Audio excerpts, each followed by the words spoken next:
Ամբողջ իմաստը նրա մեջ է, որ մի հակադրեք մեկը մյուսին։ Այս այսօր պրոբլեմը նաև հետևյալի մեջ է, Եվրոպան ինքը Եվրոմիությունը թշնամի է համարում Ռուսաստանին։ Եվ ուղղակի հայտարարում են, որ այս պատերազմի լինելու եւ այլ այդ թշնամությունը Ռուսաստանը չի հրահարում։ Եվրոպան է հրաժարվել ռուսական գազից, ռուսական նավթից։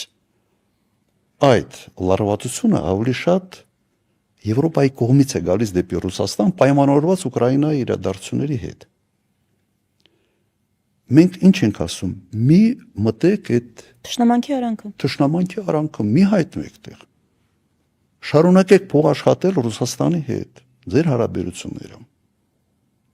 Սիրում ես Եվրոպա, հա ես էլ եմ սիրում Հունաստանը։ Մի թշնաման, մի մտեք արանք, մոտ 200,000 մարդ արտագնյա աշխատանքներ են գնում ամեն տարի Ռուսաստան։ Տարբեր տարիներում 150-ից մինչև 200,000 մարդ, մոտավոր թվեր եմ ասում։ Ռուսաստանում բավական խստացրել են միգրացիոն քաղաքականությունը։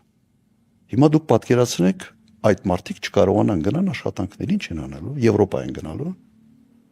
Ինչ են անելու Եվրոպայում։ Հիմա ամեն մի մարդ, ով գնում է արտագնյա աշխատանքներին,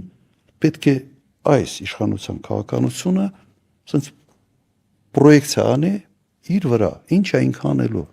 Մարզային հանդիպումների ընթացքում գիտեք, մեզ տասնյակներով բողոքում են այդ նույն մարդիկ, ովքեր արտագնա աշխատանքի են գնում, որ են հայտարարությունների անպատասխանատու հայտարարություններ, այդ հիբրիդային սպառնալիք եւ այլն, հետևանքը իշխանությունը չի կրում, բայց իրանք ամեն օր կրում են։ Կանգնեցնելուց սկսած, մինչև փաստաթղթերի բարդացում, մինչև վերաբերմունքի փոփոխություն։ Այսինքն Պաշտոնյան անում անպատասխանատու հայտարարություն, քաղաքացին դա իրա վրա կրում է դրա հետևանքները։ Ոնց որ պատերազմի դեպքում եղավ, ոնց որ մեր Ռուսաստանում աշխատող քաղաքացիները հայկական ամենամեծ փյուրքի իրականում, չէ՞։ Քրիստինե, հանրային դաշտում այդ վերաբերմունք Հայաստանի նկատմամբ բավականաչափ կուտակվել է։ Բավականաչափ միջև մոտ առապես վերջի մի 2-3 տարվա ընթացքում կուտակվում էր։ Ես այդ կապերը ունեմ, ես գիտեմ այդ տրամադրության մասին։ Ռուսաստանի նախագահ, այսպես ասենք, կումուլյատիվ, այսինքն լցված պրոբլեմները ուղղակի այս անգամ ինքը արտահայտվեց։ Այս անգամ արտահայտվեց։ Բայց իրականում հանրային ընկալման մեջ այն հանգամանքը, որ Հայաստանը միանում է Ռուսաստանի թշնամիներին,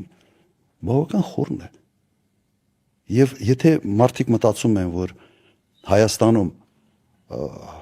հակառուսական տրամադրությունների գեներացիան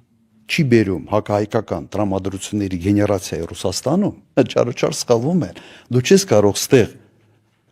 գեներացնել անընդհատ հակառուսական տրամադրություններ եւ դա նույն պրոյեկցիայով չսկսվի Ռուսաստանում։ Ռուսաստանում ավելի քան 2 միլիոն հայ է ապրում։ Եվ ամենամիս մի թիվ էլ ասեմ, ամենամիս 150-ից մոտ 200 միլիոն դոլարի տրանսֆերներ են ուղարկում իր հարազատներին։ Խիեք այս ազգը բաժանում նաև նոր բաժանարար գիծ ստեղծում այս ազգի 2 քանի միլիոնի ու Հայաստանում ապրող փաստացի մոտ 2.5-2.7 միլիոն։ Մենակ ես մաս որ բանաձև ենք